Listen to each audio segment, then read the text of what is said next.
Tarix olanları heç vaxt bağışlamayacaq. Bəli, indi bu kadrları sizlərə nümayiş etdirəcəm.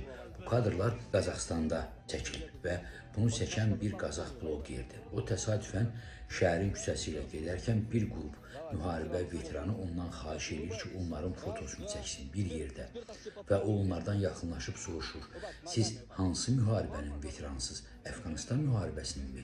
Onlar deyir, xeyr, biz Qarabağ müharibəsi veteranlarıyıq. Deyir, necə yəni Qarabağ müharibəsi? Hansı illərdə? Və onlar deyir ki, 1989-1990-cı illərdə. Bəli, onlar dəqiq bildiniz. Onlar o dövrdə Qarabağda olan 366-cı moto atıcı alayın əskərləridir. Qazaxlardır. Azərbaycana qarşı döyüşüblər.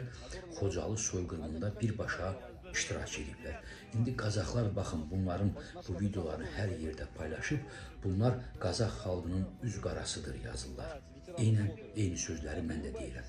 Bunlar Qazax xalqının üz qarasıdır. Amma bu bir faktı təsdiq edir. O faktı ki, o dövrdə Azərbaycan əskəri təkcə ermənilərə qarşı yox, həm də bütöv SSR ordusuna qarşı döyüşüb. Rus ordusu, işğalçı Rus ordusu həmin dövrdə Qarabağda olan 366-cı moto atıcı alayın simasında Azərbaycanlıları qətl eləyib.